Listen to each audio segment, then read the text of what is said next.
Assalamualaikum everyone. Eid Mubarak. I know that I'm pretty late to saying this, but it's my Eid vlog, so I have to say this. এটা চাঁদরাদের video ছিল।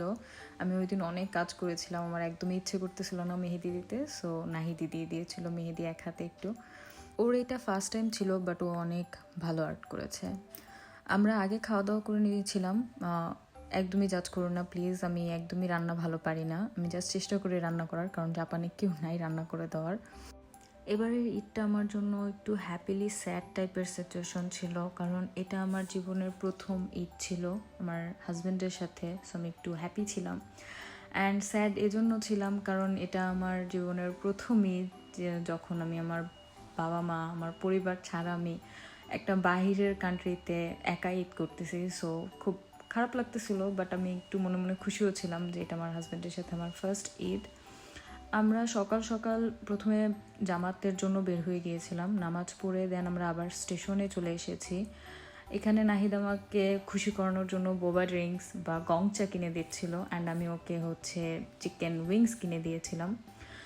So আমরা বাসায় এসে ready teddy হয়ে এখানে আমি সালামি নিচ্ছিলাম নাহিদের কাছ থেকে। আপনারা সবাই গেস করেন তো ও আমাকে কত সালামি দিয়েছিল। আমি অবশ্যই আপনাদেরকে কমেন্টে অ্যান্সার করে দেবো যদি কেউ সঠিক গেস করতে পারেন। তারপর আমরা বাসা থেকে বের হয়ে আমাদের বাসার পাশেই একটা লেক আছে, কাদো লেক। ওইখানে অনেকগুলো বাঙালি আপুরা এসেছিল, আমাদেরকে ইনভাইট করেছিল তাদের সাথে ঈদের সেলিব্রেশন করার জন্য।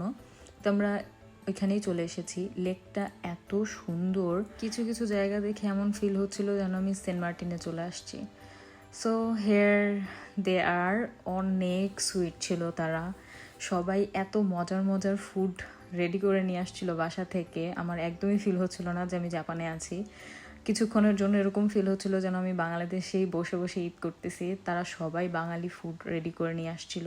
এই যে বাঙালি আপুরা অনেক কষ্ট করেছে ওই দিন, দেখলেই বোঝা যায় ওনারা অনেক কিছু রেডি করে নিয়ে আসছিল। বাট আমি একদমই ক্লিপস আর নিতে পারিনি, কারণ আমরা অনেক আড্ডা দিচ্ছিলাম। সো এর মাঝখানে এইসব ভিডিও টিডিও নেওয়ার মতো সুযোগ করে উঠতে পারিনি। তারপর স্মৃতি আপু আমাদেরকে বাসা পর্যন্ত ড্রপ করে দিয়ে যায়, অ্যান্ড আমি ওই দিন অনেক টায়ার্ড ছিলাম। সো এসেই ফ্রেশ হয়ে ঘুমিয়ে পড়েছিলাম। তারপর আর কোনো ক্লিপস নেই। সো ঈদের পর দিনের কোনো প্ল্যান ছিল না, বাট হুট করেই প্ল্যান হলো। দেন নাহিদের মতো রেডি হলো, আমি এখানে ভিডিও করতে করতে রেডি হয়েছিলাম।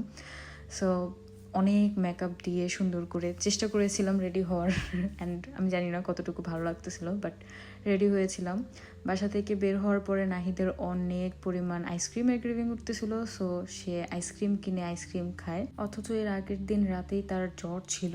সো যাই হোক, খেয়েছে। আমরা ট্রেনে করে আমাদের গন্তব্যে চলে এসেছি, অ্যান্ড এটা একটা পার্ক ছিল। একটা না, আসলে আমরা অনেকগুলো পার্কে যাই ওই দিন। এটা এর মধ্যে একটা ছিল, যার পার্কের ভেতরেই একটা জু টাইপের সাইট রেখেছিল তারা, যেখানে আমরা অনেকগুলো প্রাণী দেখি, যেগুলো নিয়ে আমরা অনেক গবেষণাও করি। এখানে জাপানিজরা একটা কনসার্ট হচ্ছিল জাপানিজ গানের। সো এরা নাচানাচি করতেছিল, আমরা ওইটারও একটা ভিডিও করি। এরপর আমরা ভেতরে একটা মিউজিয়ামে ঢুকি, যেটা দেখে আমার কেন জানি মনে হচ্ছিল যে আমি বাংলাদেশের সোনারগাঁয়ের জাদুঘরে চলে আসছি। এখানে একদম ওই জাদুঘরের মতোই খুব গ্রামের কালচারাল জিনিসগুলো সংরক্ষণ করা ছিল। সো এখানে আমরা ওইগুলোরও একটু ফুটেজ নিয়ে আমরা হাঁটতে হাঁটতে এটা নিয়ে গবেষণা করতেছিলাম যে আমরা মেবি অফ সিজনে চলে আসছি, কারণ অন সিজনে আসলে আমরা এর চেয়েও বেশি সুন্দর পরিবেশ দেখতে পারতাম। সো এইখানেও আমরা বসে বসে গবেষণা করতেছিলাম যে কার পা পানি টাচ করে, বাট কারোরটাই টাচ করেনি। বাট ওইখানে অনেক বাতাস ছিল, সো আমরা অনেকক্ষণ বসে হাঁটাহাঁটি করে সময় কাটালাম। দেন আরেকটা অন্য পার্কে গিয়েছিলাম, যেখানে অনেক সুন্দর সাকুরা ফুল ফুটেছিল, অ্যান্ড লেকের ভিতরে এত পরিমাণ মাছ ছিল যেগুলো লেকের কাছে গেলেই মুখ বের করতেছিল পানি থেকে। খুব ভালো লাগতেছিল দেখতে। আমি আর নাহিদ বসে দাঁড়িয়ে দাঁড়িয়ে ওইটাও দেখতেছিলাম, অ্যান্ড আমি ভিডিও করতেছিলাম। আমার কাছে খুব ভালো লাগছিল দেখতে। অ্যান্ড নাহিদ সাকুরা ফুলের সামনে গিয়ে তার জিঞ্জার টি এত এনজয় করে খাচ্ছিল যেন সে ড্রিঙ্কস করতেছে। দেন ওইটারও কিছু ছবি টবি তুলে দেন আমরা হামা সুশিতে যাই। এখানে একটা ফেমাস সুশি প্লেস, হামা সুশি। আমি যদিও খুব বেশি সুশি ফ্যান না, বাট ওই দিন নাহিদ আমাকে বলতেছিল যে আরও কিছু ডিফারেন্ট সুশি যেগুলো তোমার ট্রাই করা হয়নি ওগুলো ট্রাই করি চলো। আমি জাপানে আসার পরে প্রথম দিনই নাহিদ আমাকে এখানের সুশি ট্রাই করিয়েছিল। সো এটা আমার সেকেন্ড টাইম ছিল, বাট প্লিজ আমাকে জাজ করবেন না। আমি চপস্টিক আমার হাতে নেওয়ার পরে আমার মনে হয় যে আমি একটা যুদ্ধে নামছি। আমি একদমই হচ্ছে এটাকে কন্ট্রোল করতে পারি না। মানুষ কীভাবে হচ্ছে এটাকে ধরে এত সুন্দর খেতে পারে আমি জানি না, বাট আমার একদমই হয় না। বাট সুশি খাওয়ার ক্ষেত্রে অবশ্যই চপস্টিক দিয়েই খেতে হবে, এটা আমার হাজব্যান্ডের রুলস। সো আমি ওইটাই চেষ্টা করতেছিলাম, বাট আমি একদমই পারি না। অনেকবার মানে যতবার আমি হচ্ছে চপস্টিক হাত থেকে রাখতেছিলাম, এরপরে আমি ওইটাকে আবার হাতে নেওয়ার সময় আমার একটা ছোটোখাটো যুদ্ধ চলতেছিল আমার ওইটার সাথে।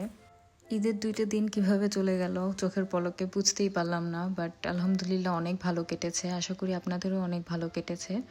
আমাদের জন্য দোয়া করবেন এবং আমার পেজটাকে সাবস্ক্রাইব করবেন, লাইক দিতে ভুলবেন না। তারপর শেষ, আল্লাহ হাফিজ।